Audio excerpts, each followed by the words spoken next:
Hey, well, I hope you had a great day yesterday. And by the way, there's a perfect run-through that Rich did immediately after the show. He went back to the office, ran it through, no crashes, no nothing. It's up on YouTube.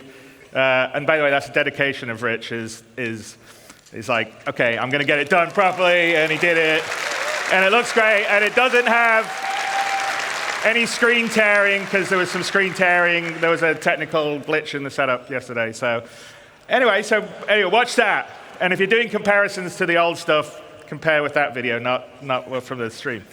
But anyway, I hope you guys liked this morning. There was the base building and the crafting and the ships, you'll be able to do it. I mean, for me, the ability to sort of create your own place somewhere in the verse, find the perfect spot for you to make your home or harvest resources, it totally changes the dynamic of what the game will be in terms of exploration and people spreading out, and I think putting roots down in the verse. So I can't wait till we get that in there. I mean, that's one of the things that makes me incredibly excited, because I think it will just add so much to a living, breathing universe. But that is a perfect example of Star Citizen, how it's grown over the last 12 years, because we definitely did not have that on the initial Kickstarter or the pitches that we were doing. And, you know, Star Citizen is a living game. I mean, we're constantly always adding content and features and tech. As you can see, we're constantly upgrading, you know, what we're doing on the graphics side, making it better and always improving it. And even after we would consider it a released or a shipped game, not an alpha game, we will still be doing that. So it's just, it will be a living game. We'll never do Star Citizen 2.0. It will always be sort of Star Citizen that will continue to grow. It won't be like, oh, we're going to do Destiny 2 after Destiny 1. It will just be a living, growing product. Same for. Well, I don't mean that as a knock at them. I just mean that in today's world, you constantly upgrade and improve things. But the big question really is, at what point would we at CIG, what point would the rest of the team consider Star Citizen ready for everybody? Not just you guys out here who are beautiful, wonderful, early adopters, willing to put up with bugs, jankiness, not a great new player experience. We know all those things are things that we want to fix and improve. And we want a game that everyone can just get into at the beginning, understand it, have fun, pulls you into it, and then has a huge amount of depth. So the question is, what is that? And that is what we call Star Citizen 1.0. It's something that we've been talking and looking and designing and thinking a lot about over the past X number of years. And now we thought, you know what we should do, because I think half our sort of initial stuff is from a long time ago that you've seen, and then occasionally we'll talk about things we're doing in, Inside Star Citizens or SE Lives. But we're like, okay, let's tell everyone the marker. This is what it is, Star Citizen 1.0. When we hit this is what we consider we're ready to go wide.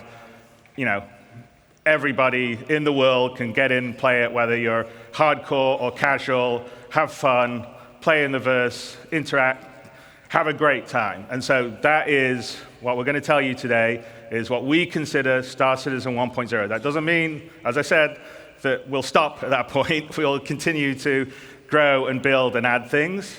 So fishing is not on Star Citizen 1.0's list, but I'm pretty sure, I'm pretty sure it will be not that long after 1.0. But that is the example. We're going to tell you what the marker is. And, to do that, Rich Tyrer, who's our senior game director, is going to come out with a few of our other directors, and we'll lead you through what 1.0 will be. So without further ado, Rich Tyrer. All right, Rich. Don't crash. Yeah. Hello, CitizenCon. So my name is Rich Tyrer, and I'm the Senior Game Director for Star Citizen and Squadron 42. Now, I've been at Cloud Imperium for many years, and I've read many, many Spectrum and Reddit posts. And one consistent question I always see is, what type of game is Star Citizen? And I've read many, many answers. It's a PvE game. It's a PvP game. What about non-combat? Ultimately, it's all three. 3 types of players, 1 universe. So how do we connect those players to create a cohesive game, and not just a set of features bolted together? And it comes back to that elegant, simple question. What type of game is Star Citizen? Well, today, we're going to find out. Okay, so before we get stuck into Star Citizen 1.0, I think I need to clarify a few things. Firstly, what about 4.0? Where does that fit in? Well, 4.0 is the patch that contains server meshing and Pyro. And fundamentally, it's an alpha development patch, which means it's adding further tech, features, and content to our alpha version of the game. Today, though, is beyond 4.0, all the way to 1.0. And the big difference is that 1.0 is the full release of the game. Okay, so what does that mean? How will it be different to a normal patch? Well, firstly, let's look at the 1. The 1 means we're committing to higher base performance and minimal bugs. No longer will we reference that the game is in development. This will be a fully released and polished experience. It means fully rounded gameplay loops, from new player experience to story missions and endgame content. And crucially, it means no more resets between patches. It's a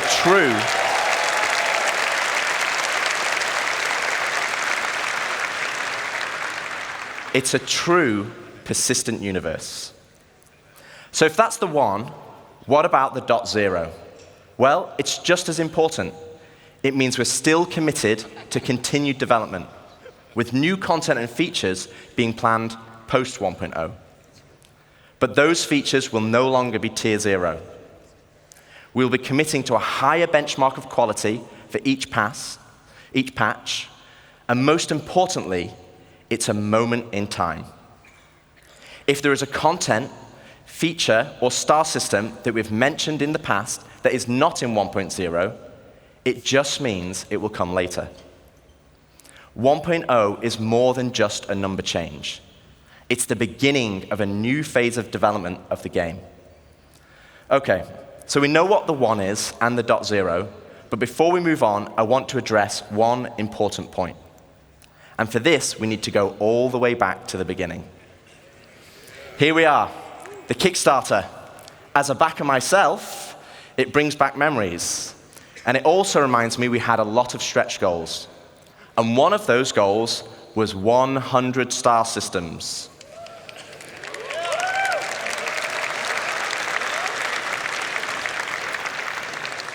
But, and there is a but, the star systems of old are not the star systems of today.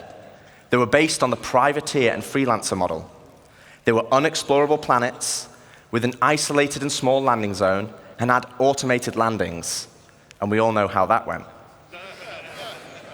To give you an idea, Stanton had 4 points of interest, and the entire 100 systems only had 90 POIs.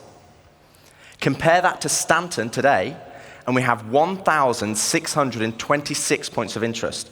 And that is going to be dwarfed once we start using the Starchitect tool you saw yesterday.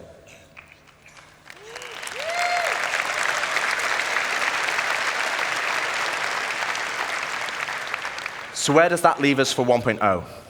Well, we will not be launching with 100 star systems, because the game we have today was not just the game that was pitched back then. It's more rich, it's more diverse, and fundamentally, you'll be getting a whole lot more, and I mean a lot more.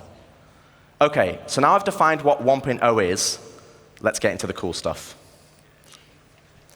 Star Citizen, by its very nature, is a sandbox MMO. Today, you as a player have to find the fun. You have to figure out what you can do and how to do it. If you want to be a hauler or salvager, you have to know those professions exist. You have to know what ships support that gameplay. and you have to rely on outside resources for help. As it is now, the game is not set up to help you. So we're going to add a soft framework, a nervous system, that connects all the professions, ships, and content together. And to do this, we're going to add a main story. To help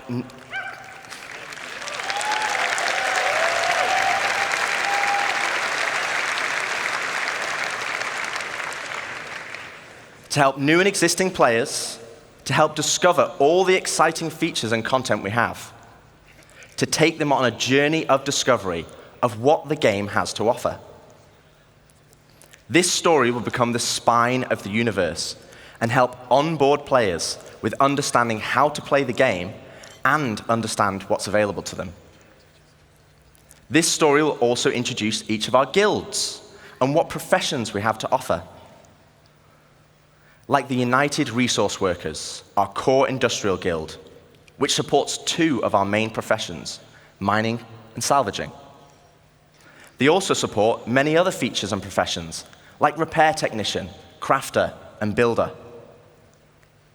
Guilds are hugely important in Star Citizen, and as you know by now, guilds are comprised of many factions. As you work for each of these factions, you will gain guild reputation. You can then use this reputation as a currency to purchase guild-affiliated rewards, like ships, blueprints, and items.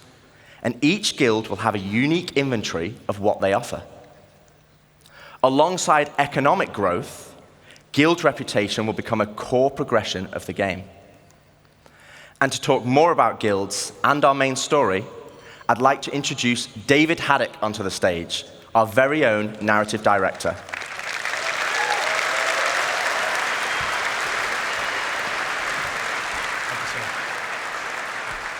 Thank you, Rich. Hello, CitizenCon. How's it going? Awesome. So yes, 1.0 is very exciting, and it's going to provide us probably our first real opportunity to finally inject a massive amount of narrative into the game. But we're looking to do that in several of ways. Now, Rich introduced the main story, so let's get into it. What exactly is that? First, it's a narrative experience. This will be a crafted story through the star systems and professions of the Star Citizen universe, taking players on an exciting adventure that will finally kick off the growing tension between Earth and Terra. Yeah. It will be NPC-driven. So while Squadron 42 will always be the place to go for AAA cinematic adventure, we're bringing a lot of the techniques that we learned from that to capture and build a cast of dynamic characters, some of which may be familiar, for both this story and the PU. And the main story is also designed to be sort of like a tour bus structure where you can hop on and hop off at any time you want to. So we're not also requiring you to do it. So if you want to log in day 1 and just go off and do your thing, you can do that.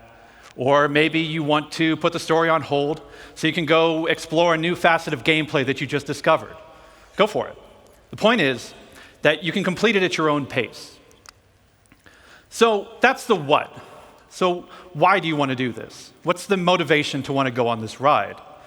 Like Rich said, for new players, it's a great way to ease into sort of the vast lore that we've been developing over 12 years. The gameplay, the locations that the game has to offer, and also give you a sense of upcoming stories that are about to come. But you've been playing Star Citizen for years. You probably know the lore better than me.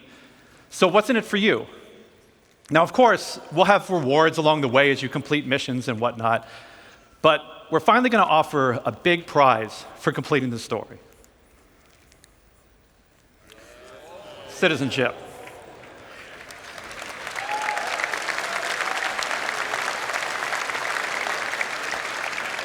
So, for many of you already know this, but for the uninitiated, in the UEE, there are citizens and there are civilians. Citizens are members of the population who have demonstrated a commitment to bettering the empire, and as such are given benefits that civilians just don't have. Now, what those differences have been debated in the community over years. 1.0, we're finally going to answer that debate. I won't get into the full list of benefits that we're going to offer, but can reveal that one of them will be around land ownership. Citizens will be able to purchase land anywhere in the UEE and enjoy the security that comes with it. But civilians will have a couple of restrictions as to which systems and which planets they can buy on. So that's the why. So where is this adventure going to take you? Well, 1.0 is going to include 5 star systems. This story is going to weave you through all of them, but where exactly are you going to go? First, we've got Stanton, which needs very little introduction. I'm sure you're all very intimately familiar with these 4 corporate-run worlds. But since I do lore, I figure I could take the next hour and just walk through each one of these. But I'm kidding. We've also got Pyro, Land of the Lawless. A volatile star at the center of the system is the perfect metaphor for the constant struggle between the gangs and survivors trying to hack out an existence here. If you saw Ian's location presentation yesterday, then you know that he reintroduced Nick's system. There's another unclaimed system that's currently home to the People's Alliance, a wannabe independent government formed during the Messer era, but now struggling with the burdens of governance, a growing outlaw presence, and a new threat on their doorstep from Vandal raids. Ian also made another big announcement of our 4th system, Castra. Situated along the former Perry line, this was a key strategic system to launch an attack if the Cold War between the humans and the Xi'an ever escalated. So that's 4. Do you guys want to know 5?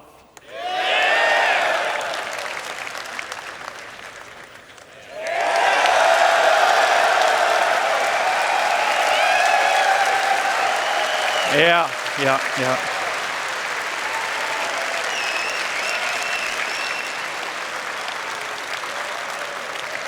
We're finally doing it. Considered by many to be the new jewel of the Empire, Terra has been a shining star against the more imperialistic tendencies of Earth, even in the darkest days of the Messer regime. Now, many believe that Terra should be the new center of the UEE. I don't know how you all feel about that. Yeah, a lot of division. But that's our starting 5. Each system and each planet will be featuring the massive level of outposts, POIs, stations, biomes, and exploration options that we've been perfecting with Stanton and Pyro, and you've been seeing in some of the other presentations this weekend. But we're adding one more level. We're also going to be adding location stories. Now, these will be short, NPC-driven missions sprinkled across our landing zones and cities that will exist outside of the main story, but will help provide an additional bit of lore and character to the location that they take place in. So, that's our main story. Let's talk more about the guilds that Rich mentioned. First, a quick recap. Guilds act as a governing body for clusters of professions and factions with a reputation and progression system that will offer rewards the more you work for them. And I want to call out 2 things. One, I'm not going to have time to dive into all of the missions that you're going to see on this board. But just know that every mission type is either in the 1.0 roadmap or already in production. And second, we're also looking to move missions away from the Moby Glass whenever possible. Sure, it will always be an easy way for us to get additional game content in, but we want you talking with people. So to aid that, we're going to be adding characters to represent the factions that you'll be working for that will help sell their personality. Now, some, they'll still interact with you via the written word, but some will call and check in on your performance. And others, you may have to meet in person from time to time. So, let's walk through them. Here we have the first guild that Rich showed, the United Resource Workers. Whether you're eager to earn credits, mining valuable resources from remote corners of the universe, sifting through detritus to try and salvage some valuable components, or even just acting as a technician, you'll find plenty to do with employers like Shubin Interstellar, United Wayfarers Club, and more.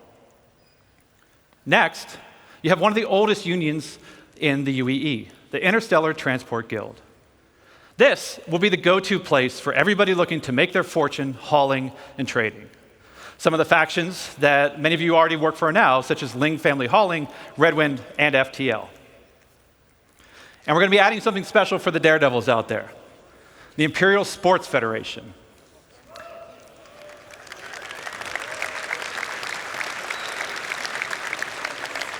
So aside from the usual racetracks that are both legitimate and illegitimate, we're actually going to be leveraging some of our existing mechanics to build new sports and provide an outlet for all you Murray Cup enthusiasts, cargo Olympians, and competitors to see just who's the best out there.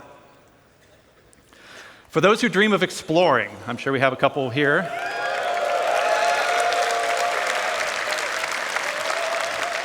We have the Academy of Sciences that was brought up yesterday in the social presentation, if you saw that.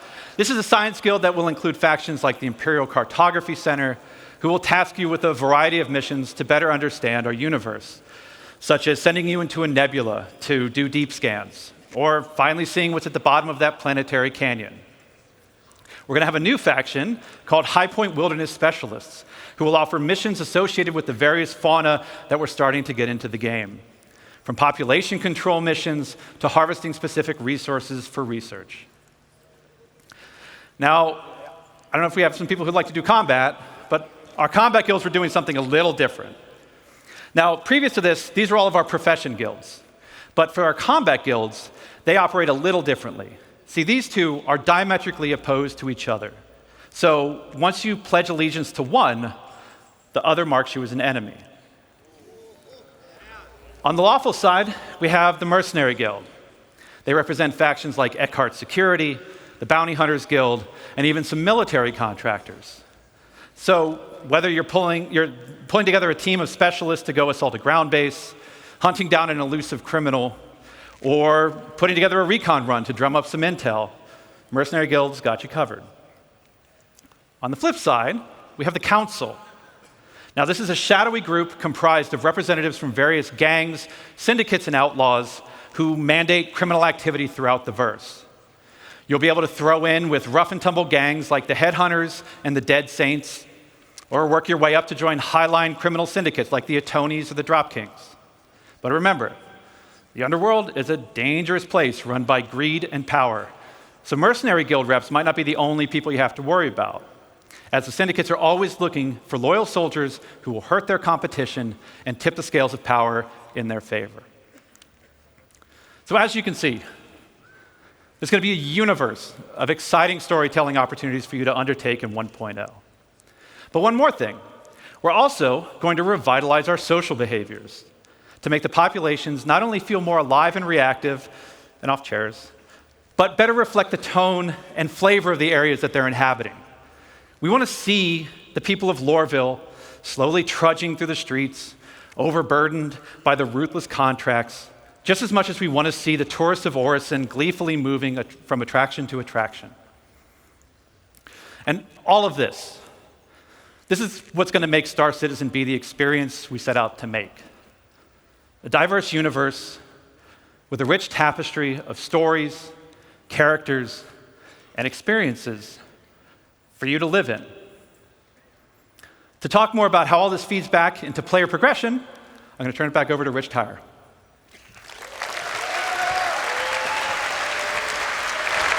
Thanks, Dave. Smashed it.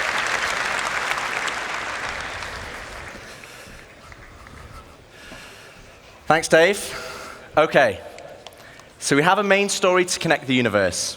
We have all the guilds and their associated professions, and we have location stories to give the world depth and life.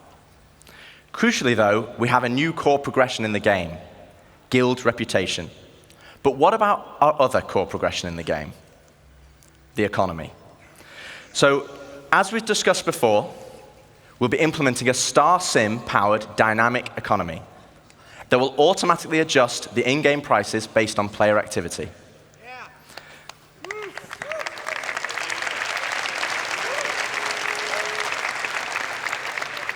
But for credits to actually matter, though, we need to have an economy where credits flow out as well as in. This means transactions such as repairing, refueling, and restocking need to have value. If everything is too cheap and the money coming into the economy is too great, we'll have massive inflation. And this is where taxes and insurance come in. Boo!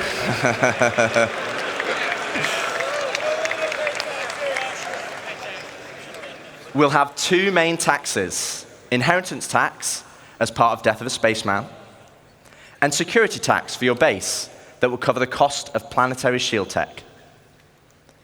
Insurance, on the other hand, will be split between medical insurance, which covers your hospital imprints, and probably the most important one of all, ship insurance. Now, as we have death of a spaceman, we also need death of a spaceship. Losing your ship should be significant. Right now, for example, over 90% of all claims in the verse are for ships that have not been destroyed.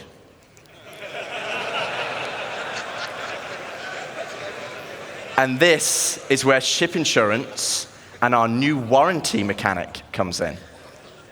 First up, we'll have 3 tiers of insurance, with level 1 being chassis insurance, level 2, chassis and component insurance, and level 3, chassis, component, and decorations insurance.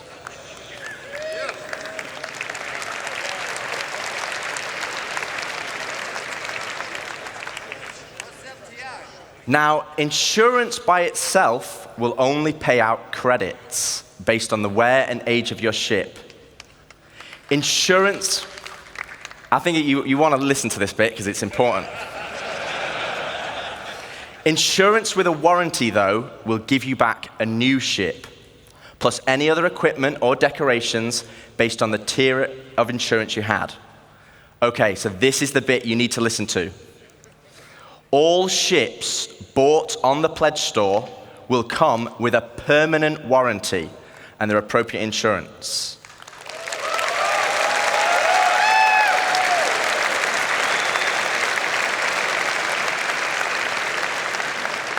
This means you will always get your ships back if they're attributed to your account. Other ships, on the other hand, will require a transferable warranty, and these are rare. You'll be able to earn transferable warranties in-game, such as by completing the main story, as an example, and apply them to any of the ships you own. But there will be a cooldown for transferring it between ships, so choose wisely. Now, what about claim timers? It's another fun topic. And getting your ship back without a claim. Well, we want claim timers to be proportional to the crafting timers. This means it's more beneficial for you to go back and get your original ship. For this, we're going to be introducing a shuttle ship, just like a courtesy car.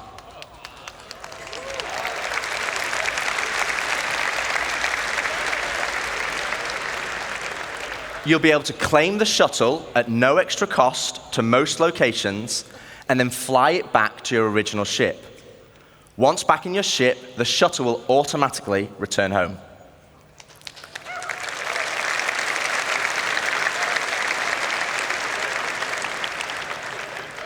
If your ship has been legitimately lost, though, then you'll need to claim it back. And as we'll be increasing claim timers, this will mean some ships will take longer than others, with starter or small ships always being readily available, and larger capital-sized ships taking a long time. So it's always better to try and get your ship back if possible. Okay, so we've talked about our 2 core progressions, but what does that mean to you as a player? Well, firstly, it means we have a framework where we can start creating cyclical gameplay loops. But what are they? Let me show you. Okay, so right now in live, if you have a prospector, you probably enjoy mining. And the reward for mining is credits and the enjoyment of the activity. But in 1.0, you might be mining for a whole different reason. And this is where cyclical gameplay loops come in. Firstly, let's add all the manufacturers and ships in. I'll just give you a moment to take that in, because there's a lot. I actually had to ask them to take the variants out, because it didn't fit on this slide. And let's zoom all the way into the prospector, a stalwart of the mining community. But let's say I really fancy acquiring a military Mark II Hornet. Let's go on a simplified journey of how I could get one. Firstly, I know I won't be able to buy it, as it's a military ship, so I'm going to need to craft it. That means I will need the fabrication hangar blueprint. Luckily, I can earn it by doing mining missions to gain rep, with the United Resource Workers, and I already have the perfect ship, my trusty Prospector. With Blueprint in hand and some excess credits, I can now purchase a small plot of land on Stanton and build my fabrication hangar. Step 1, complete. Now I need to grab the Mark II Hornet blueprint. For this, I need Mercenary rep, and more importantly, a combat ship. With that in mind, I will do a few more mining contracts to earn enough credits to purchase a Mustang from the dealership. Now I can start doing combat pilot missions for the Mercenary Guild, so I can unlock the Mark II Hornet blueprint. Okay, step 2 of our simplified loop is complete. I have the Mark II blueprint, but I need the resources to craft it. So I come full circle back to my Prospector, but this time I'm mining for resources instead. As you can see, this closes the loop. No longer am I mining just because I like it, and there's nothing wrong with that. But now I am mining for a purpose and for multiple reasons. For credits, for reputation, for resources, for blueprints, and ultimately as a stepping stone to crafting my own ships to enjoy other professions. And this is just one of many loops. This is the core of Star Citizen 1.0.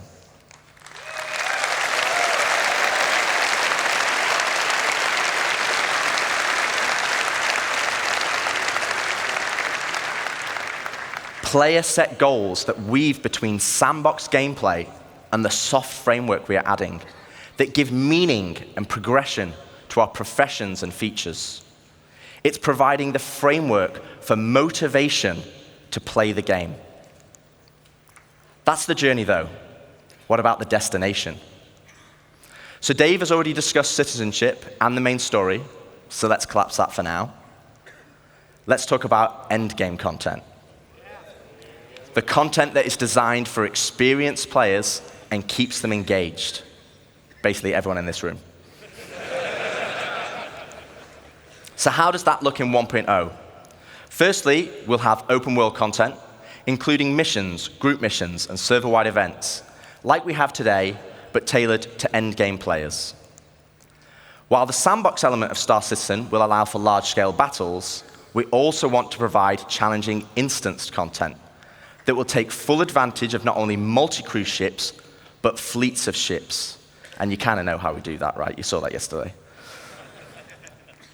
And as you progress through the guilds, you'll be able to accept high-level contracts from government agencies who will offer prototype and military blueprints as rewards.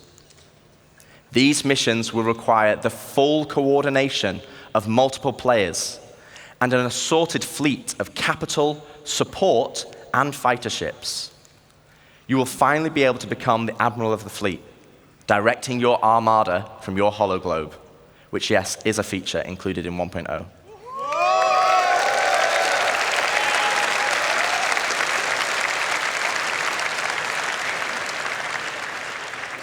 We will also be offering more specialized on-foot missions that see you enter the depths of distribution centers and municipal works in small, tight-knit squads that provide an outlet for our more FPS-focused players. On top of all this will sit a dynamic layer powered by StarSim. While StarSim will be the driving force in our dynamic economy, it will also track player and AI activity and dynamically spawn events based on their actions. For example, if it tracks large amounts of resources being moved from one home location to another, it will have a chance to spawn pirates to intercept. All this combined will provide just a portion of the endgame experience, and I'd love to delve deeper, but that's for another day, as we still have a lot to show. So we've discussed non-combat professions and guilds, cyclical gameplay loops, and endgame PvE content. But what about PvP? What about player versus player content? As you know, 1.0 will contain 5 star systems, 3 of these being lawful in Stanton, Castra, and Terra, and 2 of them being unlawful in Pyro and Nyx. So what's the difference? Let's take a look at Stanton. Lawful systems will be a mixture of high, medium, and low security areas. Each of these areas will be monitored by law enforcement agencies. And depending on the location, would dictate the emergency response time, with high-sec areas being the fastest. Initially, this response will be measured, but over time will escalate to overwhelming force. This means if someone is attacked, if they can just hold out for a short duration, help will be on the way. Pirates will be able to disrupt this monitoring by shutting down the nearby comm arrays, but this will be highlighted in your star map, with dynamic missions being generated to bring it back online. But this is the PvP you already know and experience right now, just without security forces. But before we jump into an unlawful system, let's explore what options you have if you pirate a ship. Okay, so first up, let's discuss ownership. All ships and high-value items that you own will automatically be assigned to you. This means if someone steals your ship, you can mark it as stolen, either via an insurance claim or in your Moby. This will then trigger a dead man switch on the stolen ship, meaning it will cease to function after a period of time. But what options does this leave as a pirate? Well, you can still salvage it. You can tow it back to your fabrication hangar to dismantle it for resources. Or, if you have a high enough rep with the council, our criminal guild, you can get the dead man switch disabled and pay for a new title deed to become its new owner.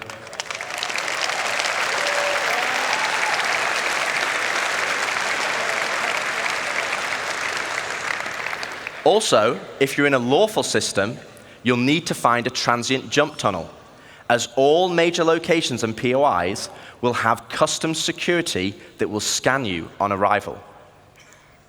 Okay, so with that out of the way, let's look at the unlawful system in Pyro. Unlawful systems have no laws at all, and with that comes opportunity.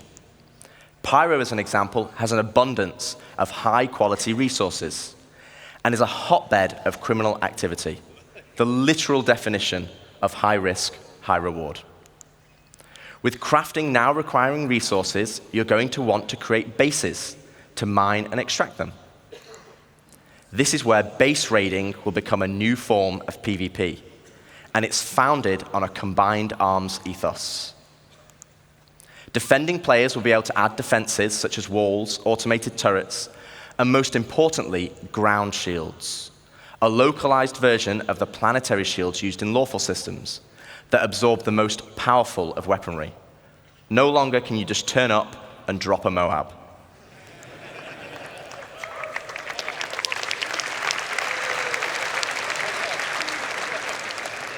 One huge difference, though, compared to planetary shields, is that these shields can be disabled. You will have to strategically assess each base and punch your way through its defenses on foot to eventually bring down the shield generator. Once the shield is down, then you have options. You want to raise it to the ground, you can bomb it from the air.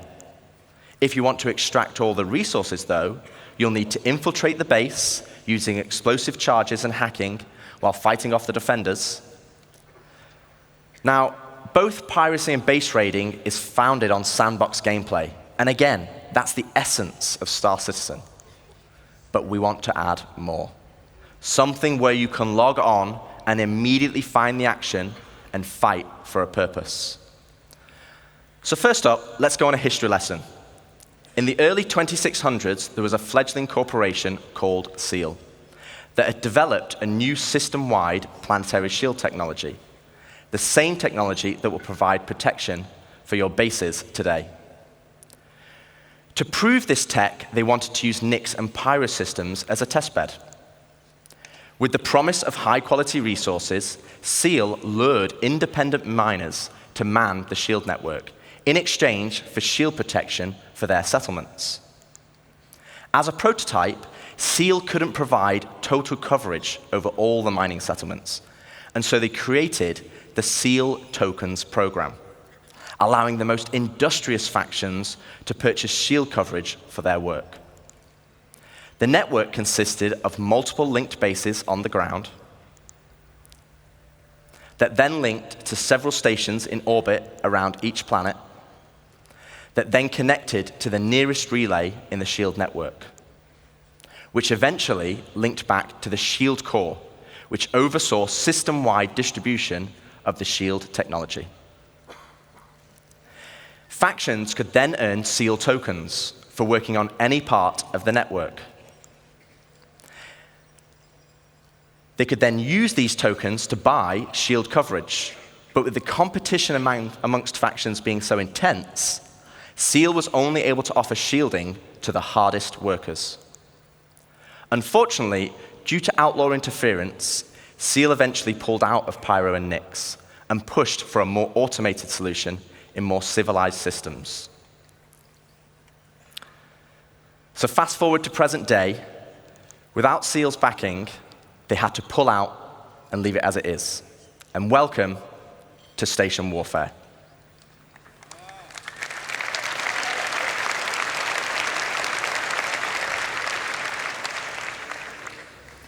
With the SEAL network still in place, but lacking resources, orgs can take ownership of these structures to gain access to planetary shield tech, which, as you know, would make their bases invulnerable.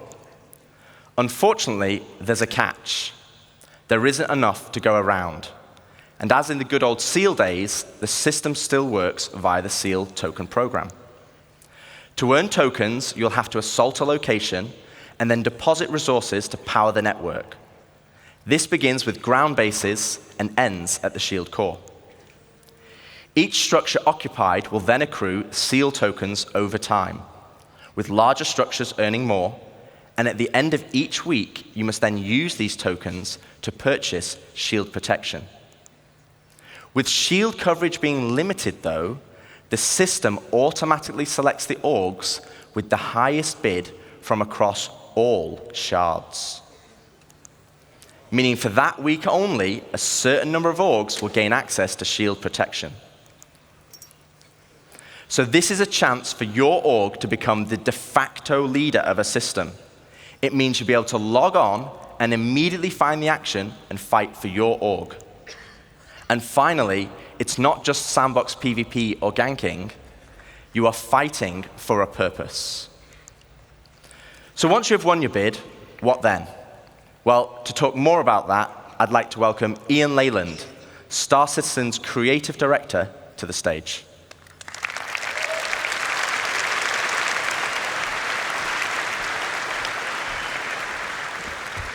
Good luck. Thank you. All right, hello, CitizenCon. Thank you, Rich. Thank you, Dave. So, to continue the conversation of large-scale endgame org activities, let's go back to Pyro 3, where the ground bases were being built earlier today. This morning, we saw the small habitat being built by Luke, and then we saw Deck start to expand the base into a commercial enterprise. But eventually, we saw a massive example of an org base. But with everything Rich was talking about, with org system-wide activities, we want to give you guys the ultimate end goal. But also the thing we need to protect. And to do that, let's look up into the sky and see what it is.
let me introduce you to player space stations. Finally, you can build your home amongst the stars. This will be the starting point for your base of operations, for system-wide org activities. But why is this an end goal? Well, first of all, to construct your own space station, it's going to require vast quantities of resources and materials. And also will be a large time investment. But how do we start? Well, it all starts with the supply bay. And the supply bay can only be constructed by the pioneer.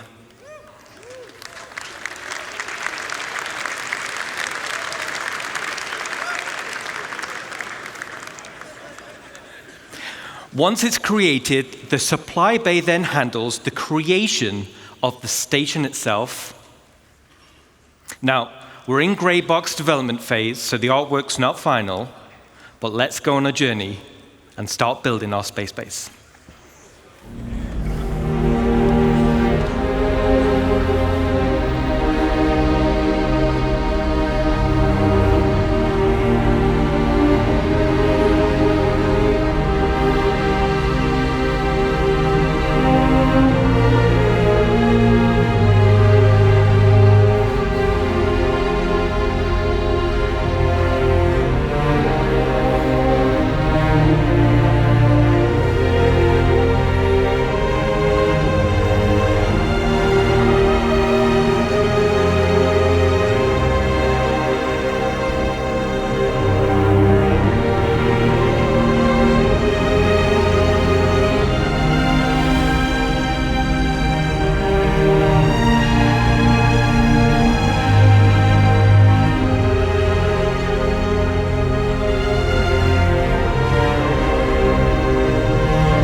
Awesome.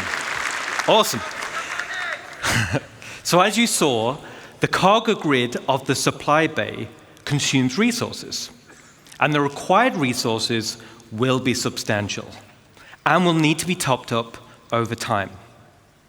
So this means orgs will be encouraged to have efficient logistic networks to feed the supply bay.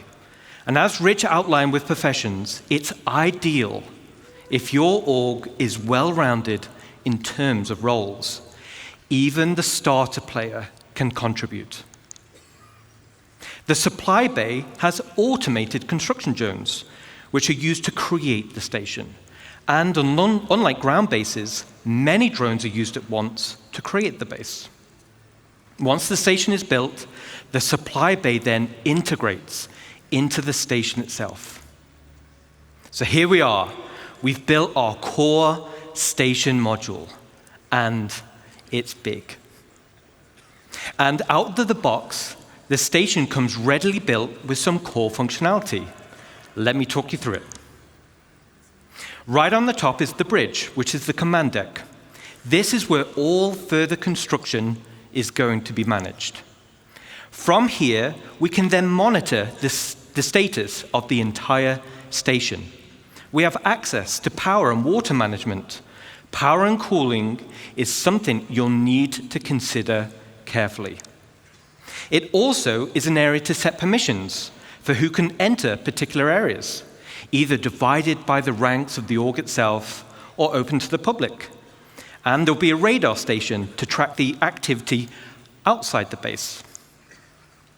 And the terminals to access logs of who has visited the station and see what they did. So let's jump back in game and take a stroll through our bridge.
Super awesome.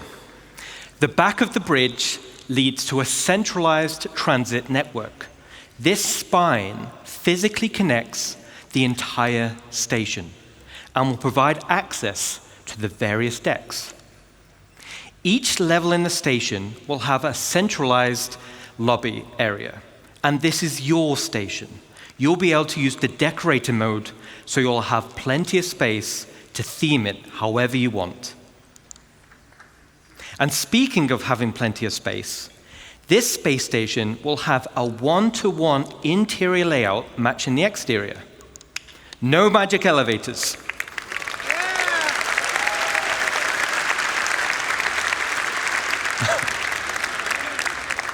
So you can circumnavigate around the entire perimeter, and it's wonderful. Okay, let's jump back in.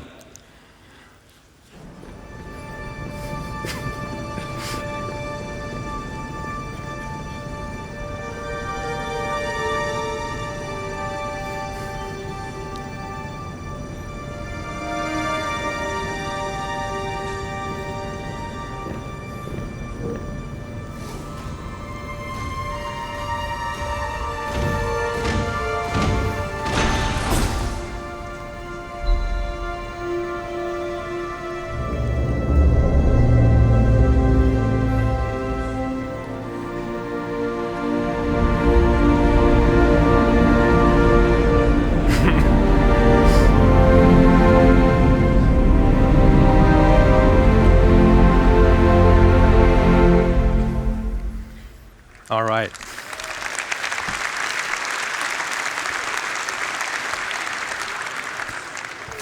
As you can see, right at the bottom of the central transit system leads to the lower areas. This is where you'll gain access to the engineering deck. So like bigger ships, this is where all the hands-on engineering and maintenance gameplay happens. This will serve as the beating heart of your station. Then we have the hangar deck. And as the name implies, this is where you'll gain access to your hangar network. The base station comes with a large hangar already built, along with 2 docking collars, and also empty slots for another 2 medium hangars when needed. There will be a vast network of internal road systems, meaning you can quickly drive from one hangar to the other. No elevators needed. Okay, let's check back in.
All right. So your station hangar will offer some enhanced logistics. For example, there'll be spaces for several freight elevators. And there'll be empty modules for open ship parking for vehicles and ground vehicles. And there'll be also exit points where you can simply drive out into your station. Then there'll be also an upper level for the observation deck. From the observation deck, you'll have a control room, and from here, you'll have master control over the freight elevators and the vehicle elevators. This means that even before someone has landed, their new cargo can be up into the hangar and ready to be loaded up. Now, everything we've spoken about so far is what comes with your station. Let's talk about what you can do to expand it. As I mentioned before, the station comes with a predetermined interior network of corridors and roads. And in this network, you'll find an array of bulkhead connectors. Bulkhead connectors will come in tiers 1 to 3, which drives the size of room you're able to build. In the interior build mode, this is where you start to expand the interior of your station. The rooms will require resource and time to construct, and once built, you can rename each room, which will be reflected in the station's minimap. The interior of your station will have ample areas for you to expand. You can build generic empty rooms, and you can fill with items to your heart's content. You can also build specialist rooms, where the theme and functionality is already set for you, such as mess halls or infirmaries or generator rooms. And of course, there are shops. So similar to the small shops we built around the ground base, this is on a much bigger scale. But that's just the interior. Let's talk about the exterior. On the exterior, we have minor hardpoints. These are attachment points located on the upper and lower surfaces of the station. Using build mode, you can customize your station with a variety of modules, which tailor it to specific functionality. Some modules cater towards resource collection, such as gas harvesters, while others are geared towards defense, like shields or turrets. This goes back to bridge operations of power management. A situation may arise where power priority is needed. Then we have major hardpoints. The core station module comes with 2 hardpoint connectors. Major hardpoints are used to connect substantial wing additions to your station. The first example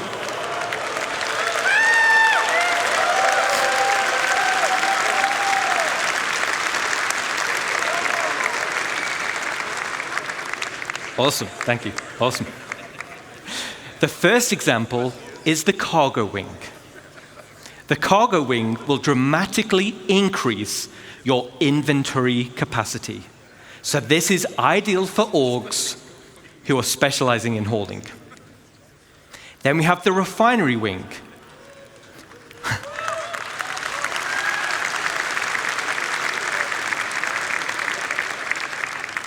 So you'll be able to refine resources on a vast scale.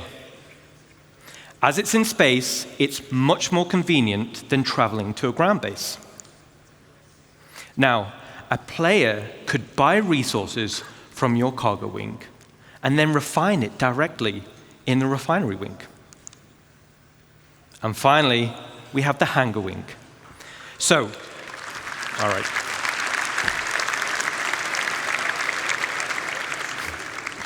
So, the bigger your fleet, the more hangars you'll want.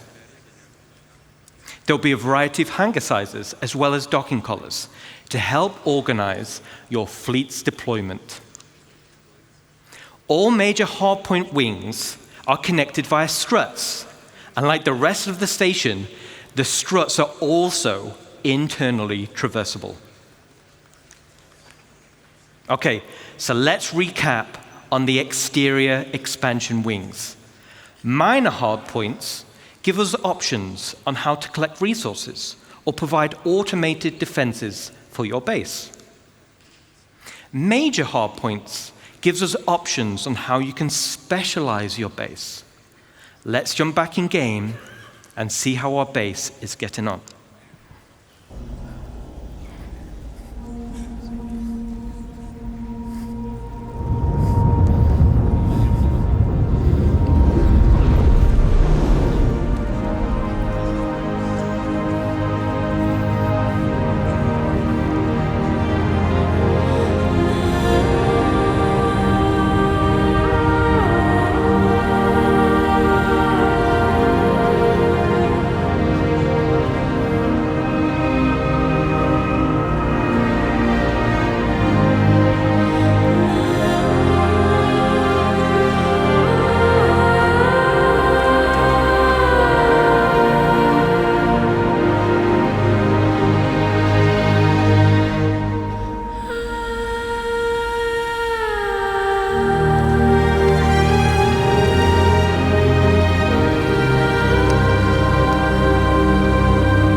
All right.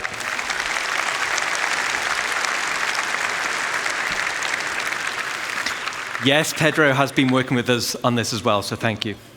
Looking cool. Customization is just as important as expansion.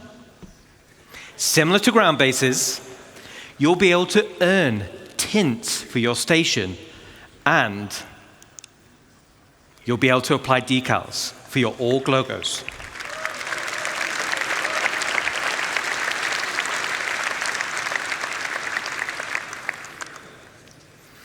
Outside of minor and major hardpoints, your station will come with 2 unique base expansion points. One on the top side behind the bridge, and one on the underside. The top side will be for the crow's nest. Now, all the other modules built so far have very specific functionality, but I'll admit, this is for the org members out there who want the ultimate in personal space.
All right.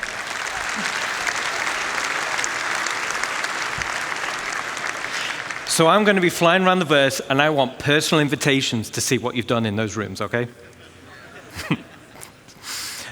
Super cool. I can't wait to see what you do with it. Now let's talk about the underside. This is going to be for the flight deck. which also comes with an additional 3 major hardpoints. The flight deck is perfect for your rapid reaction forces. It's ideal for fighters, but big enough to fit most ships. It's the perfect home for your station's defensive air wing. And just like the hangars, there'll be an observation deck which can override freight elevators, making rearming quicker and easier during operations. So an org with a tight flight deck crew can be substantially more efficient than others. Now, this one's my favorite. Let's take a look.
All right.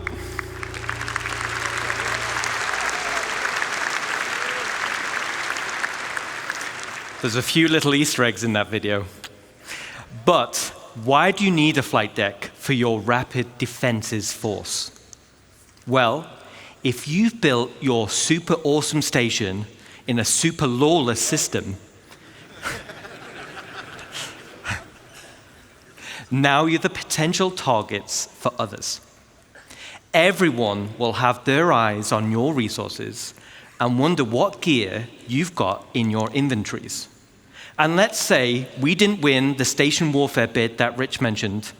Let's take a look at the inevitable.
Okay, so not only is your station a staging area for offensive campaigns, it's also a defensive fortress. The exterior of the station itself can take quite a beating. It's going to be very hard to damage. So the goal of attackers instead will be to punch a hole through the defenses and get inside. The optimal way to do this will be to infiltrate through the flight deck or EVA hatches and work your way up. Once inside, yes, once inside and you've cleared out a hangar, you may also want to consider airlifting in a tank or two to clear some corridors. Raiders will have to hack freight elevators or bulkheads in order to gain access.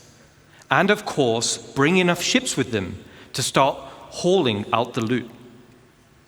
Gaining control of the bridge will allow access to storage, which would otherwise be unhackable. So, as a defender, there are a variety of automated defenses you're able to install internally within the station, such as blast doors, which seal shut, systems to be breached, and a range of turrets like anti-vehicle or anti-personnel. These will all help slow down the attack and give time for your reinforcements to show up. So let's do a final recap. This is one of the end game goals for dedicated orgs, and will be your base of operations for system-wide activities. The station can be customized both in the interior and the exterior, meaning you can tailor it to your own requirements. And it's your very own home amongst the stars. But wait. But wait. There's one more unique module we can build, and that is the dry dock.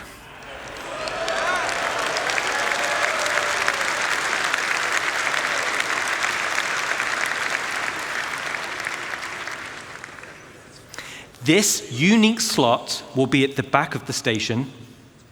It has its very own dedicated observation room with crafting stations, and has a transit tram which runs along the inside of the arms, leading to the docking collars where your ship will be constructed. So, the only question still remains: what sizes of ship can we build? Let's take a look.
Thanks, Ian.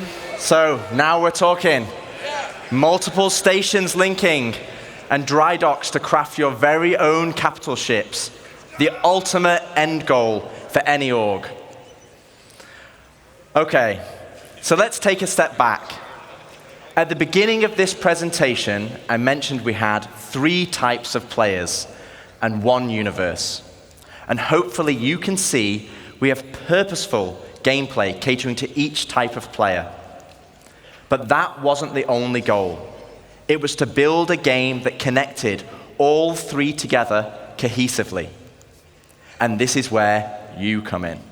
The community, the lifeblood of Star Citizen. Whether you're a PvE player delving for unique crafting blueprints, a non-combat player mining for high-quality resources or building a base with your friends, or a PvP player fighting for your org in station warfare to protect your base, each one of you supports each other. You need the blueprints to craft, you need the resources to make them, and you need the equipment and protection to be safe. This is what Star Citizen is. It's a universe that caters to all players. Now, I could probably go on for another 10 hours deep diving into each system.